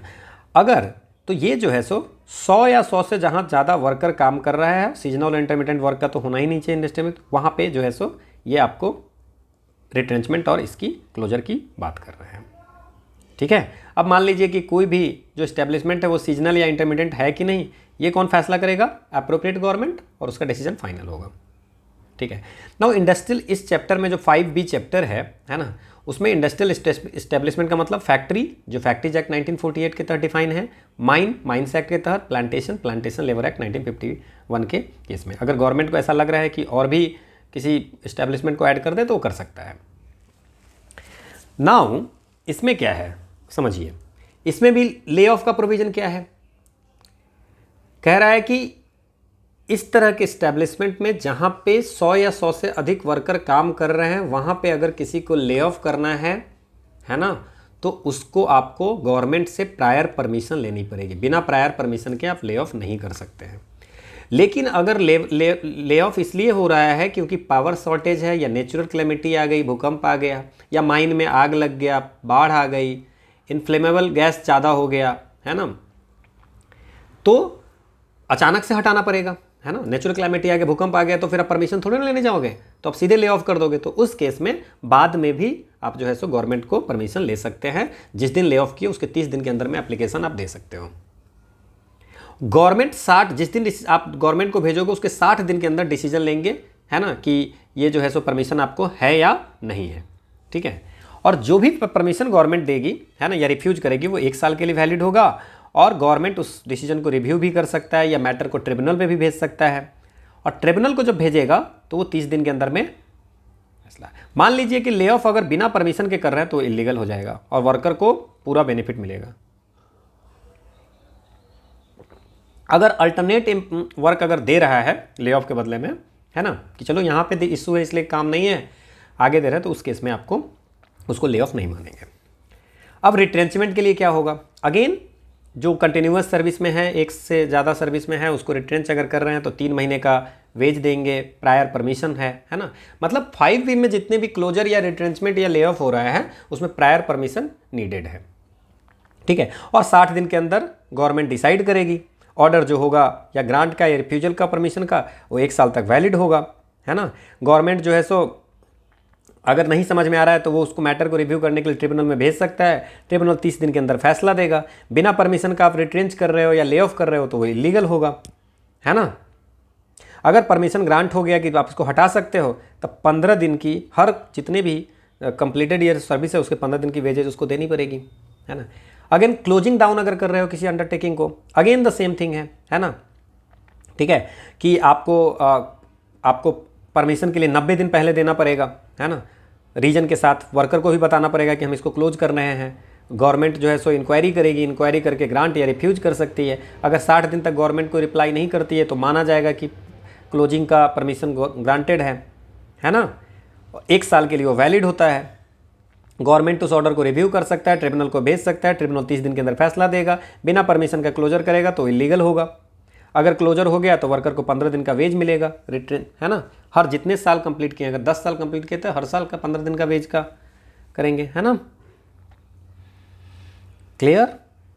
अगर मान लीजिए कोई एम्प्लॉयर ले ऑफ या रिट्रेंच करता है बिना परमिशन के, तो उसको 1 महीने का जेल या 1000 का फाइन या दोनों हो सकता है। अगर कंपनी बंद कर देता है, एस्टैब्लिशमेंट को बंद कर देता है बिना परमिशन का, तो उस केस में क्या होगा, 6 महीने का जेल या 5000। अब इतनी पेनल्टी पढ़ने की जरूरत नहीं, मैं बस बता देता हूँ, है ना। गवर्नमेंट की रिफ्यूजल ऑर्डर को अगर डिसोबे करता है, गवर्नमेंट ने कहा कि भाई क्लोज नहीं करो और कर लिया, तो 1 साल का जेल, 5000 का फाइन। वायलेशन को कंटिन्यू करेगा तो 2000 पर दिन के अनुसार से फाइन लगेगा, ठीक है ना। अनफेयर लेबर प्रैक्टिस में किसी एम्प्लॉयर या वर्कर या ट्रेड यूनियन को काम नहीं करना, इंगेज नहीं होना है ना। इसके बाद अगर कोई अनफेयर लेबर प्रैक्टिस में, खैर ये सब आप याद मत करना, मैं बता देता हूँ, 6 महीने की जेल, 1000 या दोनों का फाइन। इलीगल स्ट्राइक कर रहे हो तो वर्कर को 1 महीने की जेल हो सकती है, 50 रुपये का फाइन। अगर एम्प्लॉयर लॉकआउट कर रहा है इलीगल, तो 1 महीने का जेल, 1000 का फाइन, ये दोनों हो सकता है ना। कोई अगर इंस्टिगेट कर रहा है, मतलब स्ट्राइक को, इलीगल स्ट्राइक करने के लिए इंस्टिगेट कर रहा है, तो उसको 6 महीने के जेल या 1000 का फाइन, या दोनों हो सकता है। अगर कोई फंड कर रहा है स्ट्राइक को, जो इलीगल स्ट्राइक है, तो 6 महीने का जेल, 1000 का फाइन, और मैक्सिमम में 6 मंथ जेल, 1000 का फाइन, या दोनों है, ठीक है ना। अगर कोई अवार्ड जो दिया है कंपनी ने, कोई सेटलमेंट हुआ है या कोई अवार्ड है, उसको अगर इग्नोर करता है तो 6 महीने का जेल या फाइन, या एक्स्ट्रा 200 रुपये पर डे का फाइन लगेगा, ठीक है ना। कोई कॉन्फिडेंशियल इन्फॉर्मेशन को डिस्क्लोज कर रहे हो तो 6 महीने का जेल, 1000 का फाइन, या दोनों। बस इतना याद रखो, 6 महीने की जेल या 1000 रुपये, या दोनों। अगर बिना नोटिस के कोई इस्टेब्लिशमेंट को क्लोज कर रहा है तो 6 महीने के जेल या 5000 का फाइन, या दोनों, है ना। तो ये सब याद रखना आप, है ना। कंपनी के द्वारा अगर कोई भी ऑफेंस होता है तो डायरेक्टर, मैनेजर, ये सब लेवल होता है, अनलेस एंड अनटिल वो प्रूफ ना कर दे कि भाई देखो मेरी गलती नहीं थी या मेरे नॉलेज में नहीं थी, है ना। इसके बाद जैसे डिस्प्यूट हो रहा है ना, डिस्प्यूट कॉन्सलेशन ऑफिसर के पास में चला गया, बोर्ड के कॉन्सलेशन बोर्ड के पास में, या आर्बिट्रेटर के पास में चला गया, लेबर कोर्ट ट्रिब्यूनल या नेशनल ट्रिब्यूनल के पास चला गया, तो जब डिस्प्यूट कोर्ट में होगा या आर्बिट्रेटर के पास में होगा, कहीं पे भी होगा, तो एम्प्लॉयर जो है सो सर्विस कंडीशन को चेंज नहीं कर सकता है। मतलब डिस्प्यूट अगर वेज के लिए हो रहा है तो वेज, वर्किंग आवर के लिए हो रहा है तो वर्किंग आवर उस समय चेंज नहीं कर सकता हो, है ना। जो वर्कर को हार्म करे, वर्कर के फायदे वाली चीजें कर सकते हो। इसके बाद कोर्ट में केस चला गया, अगर मान लीजिए वर्कर्स उसके पार्टी है, तो आप उसको मिसकंडक्ट का केस नहीं लगा सकते हो। अगर मिसकंडक्ट का उसको केस करना है ना, उस डिस्प्यूट में पार्टी बनने के लिए अगर मिसकंडक्ट का आप कर रहे हैं, तो आपको you have to take a permission from the authority, ठीक है, समझ में आ गया। लेकिन सर्विस कंडीशन का वो चेंज कर सकता है, बट डिस्प्यूट, वेज के लिए डिस्प्यूट है तो वेज वाली सर्विस कंडीशन चेंज नहीं कर सकते, बाकी आप कर सकते हो, ठीक है ना। वर्कर को आप, अथॉरिटी अगर कह रहा है कि जो डिस्प्यूट को हैंडल कर रहा है, जो कॉन्सलेशन ऑफिसर हो गया या लेबर कोर्ट का प्रिसाइडिंग ऑफिसर या ट्रिब्यूनल का प्रिसाइडिंग ऑफिसर, उससे पूछ करके आप उसको हटा सकते हो, डिसमिस का कर सकते हो, है ना। इसके बाद इसमें एक प्रोटेक्टेड वर्कमैन का बात आया था, ये भी याद रख लीजिए। कुछ जो एम्प्लॉय होते हैं, जो एम्प्लॉयर होते हैं, वो कुछ वर्कर को आप प्रोटेक्टेड वर्कमैन का दर्जा देते हैं, ठीक है ना, कि आपको हम सबसे लास्ट में हटाएंगे, ठीक है। सो ये चीज आपको देखना है, कुछ वर्कर्स को दिए जाते हैं, उसमें ट्रेड यूनियन के जो ट्रेड यूनियन के जो ऑफिस बेयरर होते हैं, जैसे vice president of the trade union, या आपको जैसे secretary of the trade union, इनको जो है आपको प्रोटेक्टेड वर्कमैन का दिया जाता है। उनको जो है सो, अब ये जो वर्कर प्रोटेक्टेड वर्कमैन होते हैं, उसकी कंडीशन को जो है खराब आप पनिश नहीं कर सकते हैं अथॉरिटी के बिना परमिशन का। तो हर एस्टेब्लिशमेंट में कम से कम 1% जितना वर्कर्स हैं उसको प्रोटेक्टेड वर्कमैन, आप सबको हटा तो सकते नहीं हो, कुछ को तो दोगे, है ना। कम 1% करना है, मिनिमम 5 और मैक्सिमम 100, ठीक है। तो ये आपको याद रखना है कि मिनिमम 5 और मैक्सिमम 100, ठीक है। और इसको अगर गवर्नमेंट रूल्स तोड़ती है, किसको, प्रोसीडिंग के दौरान जो है so term and service condition change कर देते हैं, कुछ भी इसको तोड़ते हैं, ठीक है ना, तो आप उसको लेके जा सकते हैं, रिटन कंप्लेन कर सकते हैं। कॉन्सलेशन ऑफिसर में अगर कॉन्सलेशन बोर्ड के पास केस है तो वहाँ पे ले सकते हैं। अगर आर्बिट्रेशन में आर्बिट्रेटर के पास में केस आपकी है तो उसको कंप्लेन कर सकते हैं, देखिए सर्विस कंडीशन चेंज कर दिया, जिस पे डिस्प्यूट है वही चेंज कर दिया बीच में, इन बिटवीन द प्रोसीडिंग, ठीक है ना, तो उसको भी आपको डिस्प्यूट मानेंगे, ठीक है। गवर्नमेंट को मन होगा कि एक लेबर कोर्ट से दूसरे लेबर कोर्ट में केस ट्रांसफ़र करना है तो वो कर सकता है ना, ठीक है। और मनी अगर रिकवरी करनी है ना, जैसे कोई अवार्ड हुआ, सेटलमेंट हुआ कि भाई इतना पैसा देना है, उसको अगर रिकवरी करना है तो वर्कर्स जो है सो गवर्नमेंट को बोल सकता है ना, कि भाई देखो ये फॉलो नहीं हो रहा है, ठीक है ना। तो ये सब तो है ही, ये हर जगह है ना। अब मान लीजिए कि कंप्लेन जब तक गवर्नमेंट या गवर्नमेंट की जो अथॉरिटी है वो नहीं लेके जाएंगे तब तक कोर्ट उस पर कोई एक्शन नहीं ले सकते हैं। और सिर्फ मेट्रोपॉलिटन मजिस्ट्रेट या जुडिशियल मजिस्ट्रेट हो तो फर्स्ट क्लास है ना, वही केस का है। हर एक्ट में ये चीज़ें हैं, ठीक है ना। अगर मान लीजिए कि वर्कर्स जो होगा can not be penalise by unions for refusing to join illegal. मान लीजिए कि यूनियन स्ट्राइक कर रहा है जो कि इलीगल है ना, तो यूनियन उस पर फाइन नहीं कर सकता है या उसको हटा नहीं सकता है कि भैया आप जो है सो स्ट्राइक में या लॉकआउट में पार्टिसिपेट नहीं किए, है ना। डिस्प्यूट का रिप्रेजेंटेशन कौन कर सकता है? वर्कर्स कर सकता है, या वर्कर के बिहाफ में ट्रेड यूनियन कर सकता है, उसके ऑफिस बियरर कर सकता है, या उसके साथ वाले वर्कर्स कर सकते हैं। एम्प्लॉयर का एम्प्लॉयर एसोसिएशन कर सकता है, या एम्प्लॉयर के जो ऑफिस बियरर है वो कर सकते हैं। कोई भी लॉयर जो है कॉन्सलेशन प्रोसीडिंग में आपको जो है सो नहीं पार्टिसिपेट कर सकता है। लेबर कोर्ट में, ट्रिब्यूनल में लॉयर जो है सो पार्टिसिपेट कर सकता है, बट उसमें कंसेंट लेना पड़ेगा पार्टीज से, ठीक है। मतलब कॉन्सलेशन प्रोसीडिंग में लॉयर पार्टिसिपेट नहीं करेगा। समझ में आ गया। इसके बाद अगर मान लीजिए कि जो अवार्ड होगी या सेटलमेंट ऑर्डर होगा, उसको अगर गवर्नमेंट को ऐसे कुछ डाउट है तो वो लेबर कोर्ट के पास भेज सकती है। इसके बाद इस एक्ट को अगर इम्प्लीमेंट नहीं किया, रूल्स को कोई ब्रेक करता है उसको 50 रुपये तक की फ़ाइन हो सकती है। और इस एक्ट को चलाने के लिए रूल्स बनाई जा सकती है। वो रूल्स अगर स्टेट गवर्नमेंट बनाएगी तो स्टेट लेजिस्लेचर में अप्रूवल के लिए दी जाएगी, और अगर सेंट्रल गवर्नमेंट बनाएगी तो पार्लियामेंट में इसके अप्रूवल के लिए दी जाएगी। नाउ हमने बात बताया था कि लेबर कोर्ट सिर्फ उसी मैटर को हैंडल करता है जो सेकंड शेड्यूल में लिखा हुआ है। नाउ सेकंड शेड्यूल में क्या लिखा हुआ है? स्टैंडिंग ऑर्डर्स, जो हमने पिछले क्लास में पढ़ा था। स्टैंडिंग ऑर्डर मतलब जो गवर्नमेंट, जो एम्प्लॉयर जो रूल्स रेगुलेशन बनाता है उसकी इंटरप्रिटेशन कौन करेगा? लेबर कोर्ट करेगा। अगर कोई वर्कर को फायर कर दिया, डिसमिस कर दिया, है ना, वो फैसला, या कॉम्पनसेशन गलत मिल गया, है ना, रीइंस्टेटमेंट करना है, फिर से उसको करना है, तो उस केस में फिर से उसको जॉब देना है तो उसकी वो लेबर कोर्ट देखेगा। अब जो गवर्नमेंट, जो एम्प्लॉयर ने जो रूल्स रेगुलेशन निकाला है, स्टैंडिंग ऑर्डर्स निकाला है, वो फेयर है कि नहीं, लीगल है कि नहीं, that is decided also by the labour court, है ना। अगर मान लीजिए कि वर्कर को कोई बेनिफिट मिल रहा है, उसको अगर स्टॉप कर दिया गया तो वो भी डिसीजन लेबर कोर्ट देगा। स्ट्राइक और लॉकआउट जो लीगल है कि इलीगल है वो डिसीजन लेबर कोर्ट लेगा, है ना। क्लियर, समझ में आ गया। और जो थर्ड शेड्यूल में नहीं कवर्ड है वो सारे डिसीजन है ना। वेज कितना है, कैसे देना है, ये सब जो है सो ट्रिब्यूनल देखेगा, है ना। Extra payment, allowance, working hours, paid leave, holidays, bonus, है ना, शिफ्ट में कैसे वर्क करना है ना, डिसिप्लिन का rule, retrenchment, lay off, closure, ये सब देखेंगे। अब एक चीज़ आप समझिएगा, रिट्रेंचमेंट, ले ऑफ और क्लोजर, ये तीन चीज़ जो है ये देखता है ट्रिब्यूनल, है ना। और यहाँ पे आपको लॉकआउट और स्ट्राइक, लीगल इलीगल, ये देखता है लेबर कोर्ट। ये इतना याद रख सकते हो कम से कम, बाकी और कोई ऐसी ज़रूरत नहीं है। इसके बाद फोर्थ शेड्यूल में है ना, कि क्या क्या ऐसा है कि कौन कौन सी सर्विस, कंडीशन ऑफ सर्विस की कंडीशन चेंज करने से पहले आपको नोटिस देनी पड़ेगी, है ना। चेंज करने से पहले उसमें क्या क्या चीज़ें हैं। अगर किसी की वेज चेंज कर रहे हो, टाइमिंग चेंज कर सकते हो, पेमेंट की मेथड चेंज करनी है तो आपको नोटिस देनी पड़ेगी, है ना। प्रोविडेंट फंड में आपकी जो कंट्रीब्यूशन है या पेंशन फंड में है, अलाउंस चेंज करना है, वर्किंग आवर्स, हॉलीडे, है ना, shifting of work, stopping of work, ठीक है ना, ठीक है, कंसेशन, ये सब चेंज अगर कुछ भी करना है, डिसिप्लिन रूल चेंज करना है ना, तो वर्कर्स को बढ़ाना है, शिफ्ट को बढ़ाना है, ये सब चीज़ें अगर चेंज करनी है तो you have to take a notice section 9A के तहत, ठीक है। थोड़ी बड़ी है एक्ट ये, है ना, इसमें बहुत सारे प्रोविजन, इस पर क्वेश्चन भी पूछे जाते हैं, थोड़ा टाइम लगा है। होपफुली आपको समझ आया होगा। और section is not important, section मैंने बहुत सारी बताई। इसेंस की जो आप रनिंग नोट्स बना लीजिए, दैट विल हेल्प यू। और this is all about for industrial dispute act 1947, बहुत ही इंपॉर्टेंट है, अच्छे से करना। जिसको नहीं समझ में आया 2 बार देख लेना। फिर भी अगर कुछ इसमें नहीं समझ में आया हो तो आप मुझे कमेंट सेक्शन में लिखना, या व्हाट्सएप पे या मेल पे, है ना।